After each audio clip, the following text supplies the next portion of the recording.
okay, so this is something, guys, that came out last week, but I really wanted to wait until we had a little bit more information on it. And it seems, if I can get to what I want to get to here, it seems like we do now. And that is that Netflix, as we often talk about around here, in fact, we were just talking about it earlier this week, Shane, about how, they have to figure out some way to market better and to do these things better because, we'll pop on Netflix and see a movie like Hustle and wonder why the hell we didn't hear anything about this. How is it here today? Like, I mean, even, you could maybe mark it on Netflix, maybe like a week before it came out. When I open the Netflix app, it pops up. It won't even let me, I have to click off of it. And it says, hey, next week, Hustle with Adam Sandler or something. I like that. Yeah, there has to be some way we can market these things better to people. And didn't you just say, So I Married an Axe Murderer is on Netflix, like a TV series? My wife and I are a huge fan of that movie. Some of the few people that remember seeing it in the theater and actually liked it back then. We would love a series, and I had no idea. It's on Netflix? Yeah. I was just on Netflix. Literally, yesterday I was on there. Why wasn't this recommended to me? Yeah, they got to do something. You are absolutely right. And I like that idea about just some pop-up, just to give us some anticipation. Not a pop-up. They'll do this every once in a while when something drops, when it's released. Yes, right. But, give me some anticipation. There, right, yeah, right. Let us talk about it. Let it marinate for a week, and then, it creates buzz. I think that's a great idea. They also recently did the same thing with the Monster Jeffrey Dahmer series. Again, one day me and my wife just flip on Netflix, and there it is. Now, on those same lines, it was reported a couple of years ago, Shane, when Knives Out came out, that Netflix had acquired the rights to Knives Out 2 and 3 for around $450 million. Now, at the time, it didn't seem like the worst idea in the world because Knives Out was having so much success, both critically. I mean, it got nominated for Academy Awards. It did well at the box office. I think we said it made over $300 million, which we just talked about recently about comedy movies not being able, and I would label this as a comedy movie. I mean, it is a whodunit kind of comedy thing, but it's still, to me, it's family friendly. I think it's PG-13, which helps. Right. So I think that, at the time it wasn't such a dumb idea, but I think as time gone on, we've all started to realize what we initially thought, which is how you getting that money back? Mm-hmm. How you getting that $450 million back, Shane? And I think we knew then what Netflix is realizing now, which is we ain't, and we better do something. So this is coming to us from the Wall Street Journal, and so basically what we're finding out is that from November 23rd through November 29th. So what is that? Is that a 7-day? Is that a full 7-day period? Yeah, about. So a full 7-day period. They're gonna give this thing what they're calling a wide release. Now, granted, normally a wide release is about, 4,000 theaters, Shane? But in this particular case, it's saying around 600 is what it's going to be in. But still, this is a huge different way that they normally go than they normally go. I mean, we're talking about a studio, Netflix, that doesn't put movies in theaters at all. Shane mentioned earlier that they have put, things in theaters so they were able to get like Oscar contention. But the thing is that you only need to put it in like a theater, or maybe it's like 2 or something.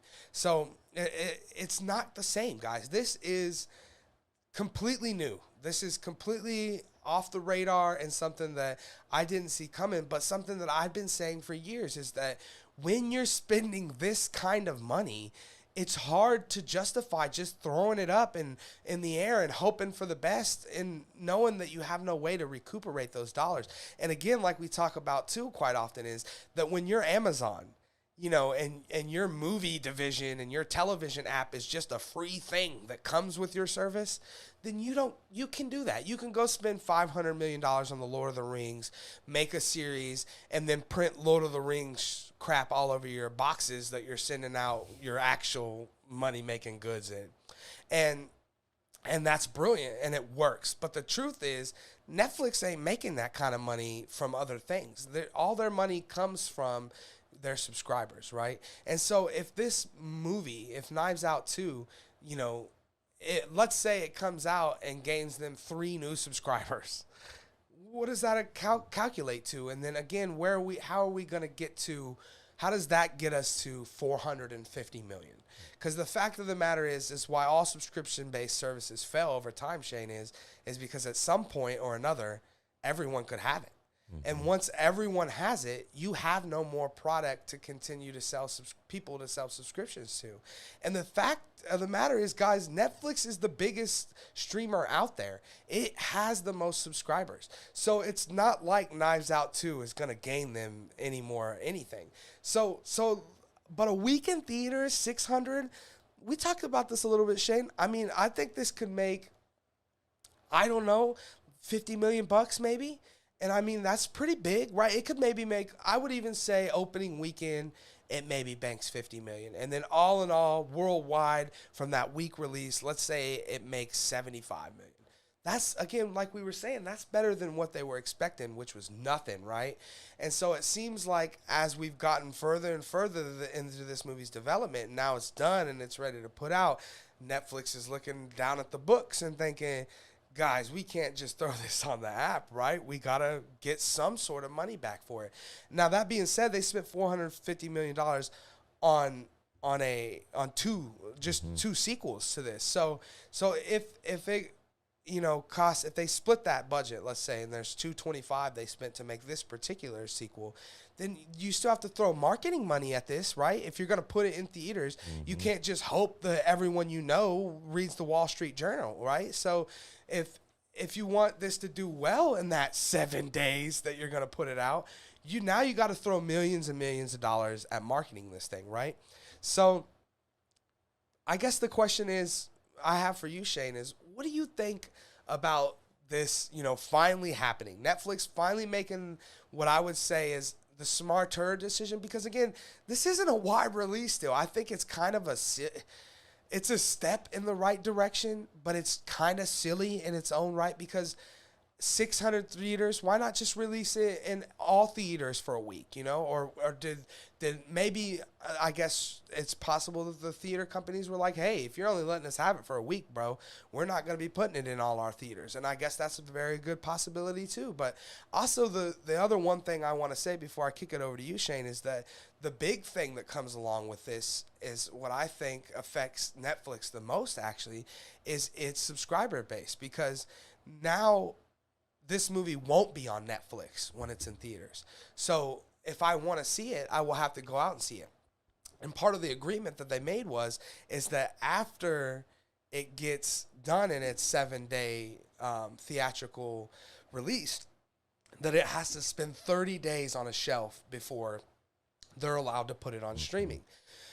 So, as a Netflix fan, it reminds me kind of when Disney Plus kind of threw up Black Widow on Disney Plus for $30.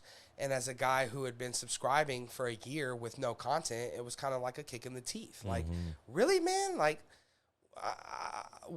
I deserve this content, I pay for the streaming app every month, and you want me to pay you more now. And it kind of feels that way in this case too. Shane, again, what are your thoughts on the idea of them finally putting a movie in theater? And then what is your thoughts on the fact that it has to sit on the shelf for 30 days, and how do you think that affects Netflix? Knowing that, it makes sense why they're only doing 7 days. Through this whole thing, I thought it was stranger that they're only keeping in the theaters for 7 days versus the amount of theaters. 600 doesn't sound a lot, but, looking at, I still have the box office mojo up for October 2019 numbers, and this is pre-pandemic, and Jay and Silent Bob, the reboot movie was in 788 theaters. So, Okay. it's not, See, and that wasn't, yeah.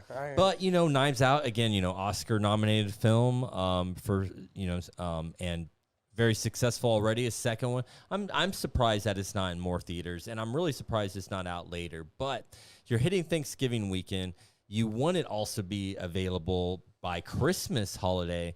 I think that's about 30 days away. So that's probably why they have such a short. Great point. Great point, because this is a great kind of Christmas movie feel to it, right? I think that's when I watched the first one. I think I so streamed too, it over and I Christmas. remember kind of being in that feel that it kind of matched it in a way. So I think that's a great point.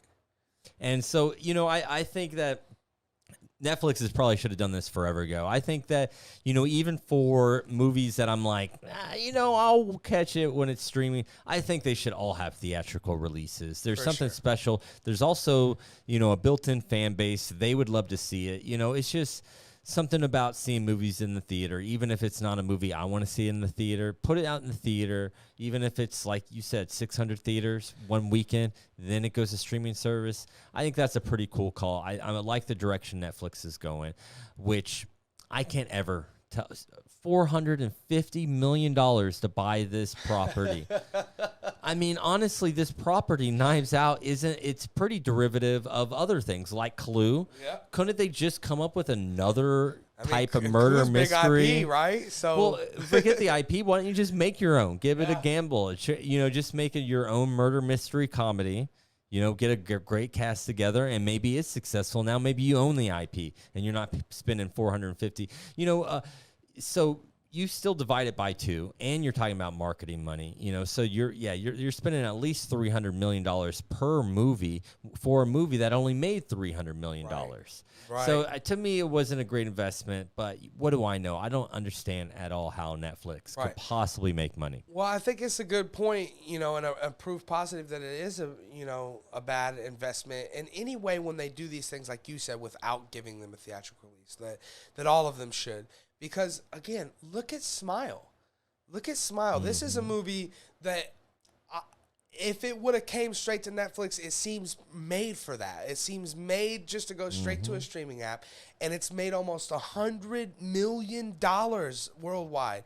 That's a ton of money. Well, I actually read that about Smile was Paramount. They were putting it on Paramount Plus. They made it to put on Paramount Plus, but their original screen tests were so positive they decided to put out for the theater. That's great. We hear that all the time, like the Blue Beetle movie that they're making. Shane, they when Discovery took over Warner Brothers, they had went in at first and they said, this is going to be a straight to HBO Max movie. But then when Discovery came in, David Zaslav, the new CEO, he sat down and watched it, and he was like, "Oh, hell no. This movie's going to theaters. This is going to tear theaters up," And I love hearing those kinds of things, especially when it comes to something that we know is probably really going to be pretty good. Again, I really enjoyed the first Knives Out, and I think that this could probably be a good movie. So if the first one's making $300 million, then I would think that this one maybe would have potentially a bit more success than the first one, right? So we could be looking at a $500 million movie. I mean, that's the thing with sequels is that it could go either way. They could be less successful than the first one or double the money the first one did. Exactly, right. And like you said, and that's the thing with sequels. But the thing is, do you, as a company, keep taking the risk of leaving all this money just lying on a table? Because that's what you're doing when you do these things.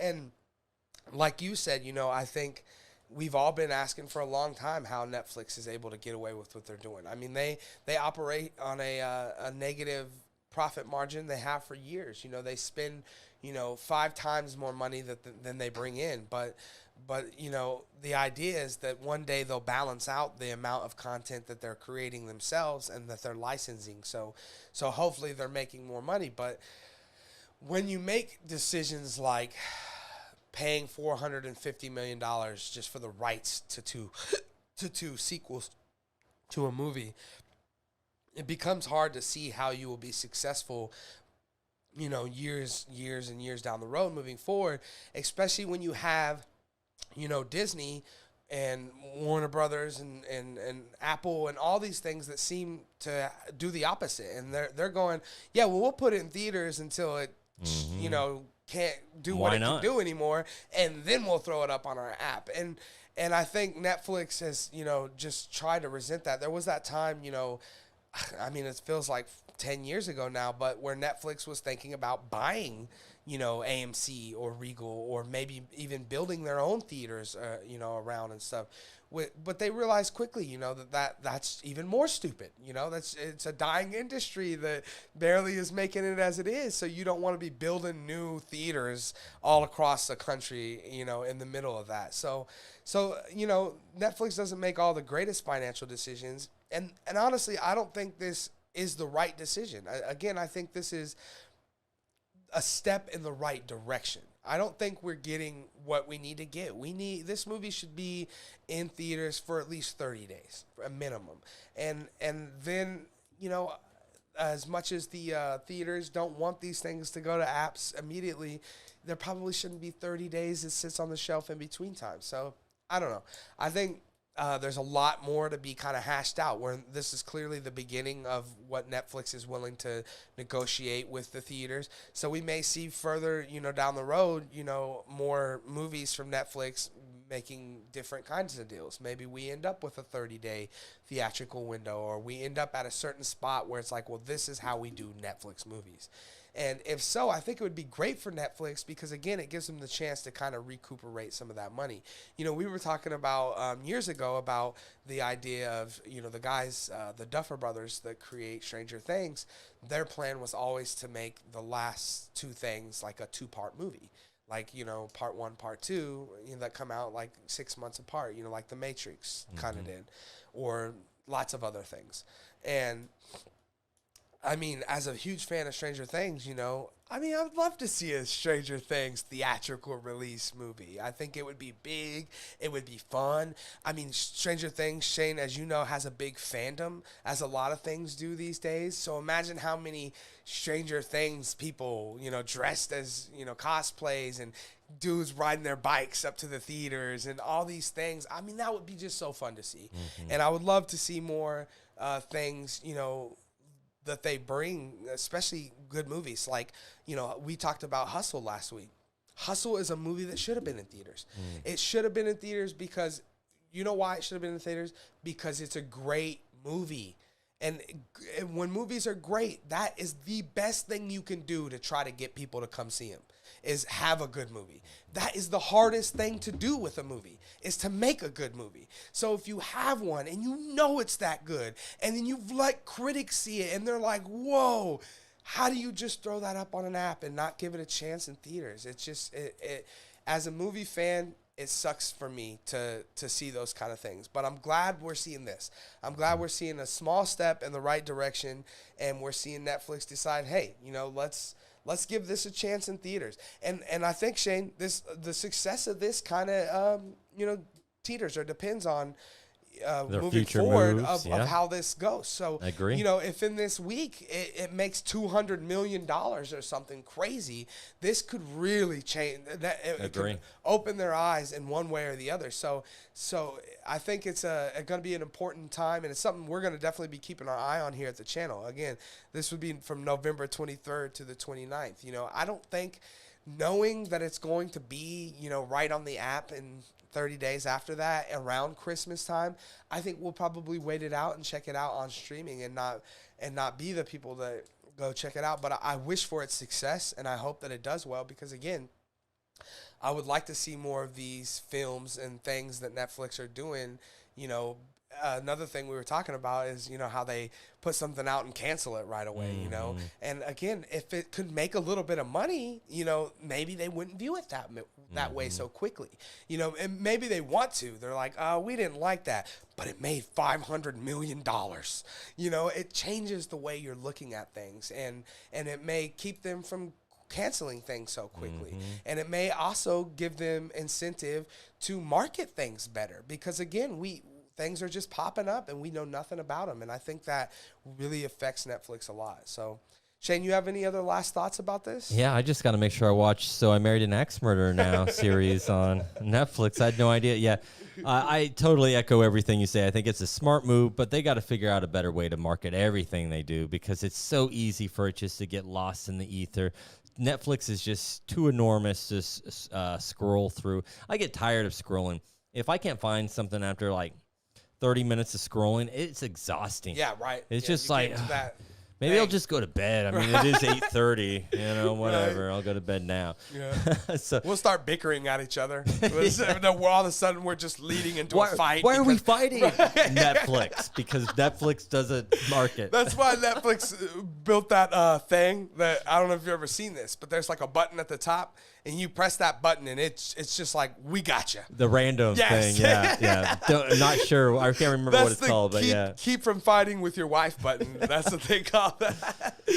Oh, that is too funny. But yeah, guys, have you guys heard anything about this Netflix movie being released into theaters? Again, I know this is kind of late news, and they talked about it last week, but I just wanted to kind of wait until we had a little more information on it and make sure that what we were hearing was true, because you never know with Netflix. This is something brand new, and it's the first time. So, but have you guys heard this? What are you guys' thoughts? Are you guys excited for Knives Out 2? Did you like Knives Out 1? Would you go into a 7-day theater window to check out Knives Out 2, or are you going to wait to see it on the app?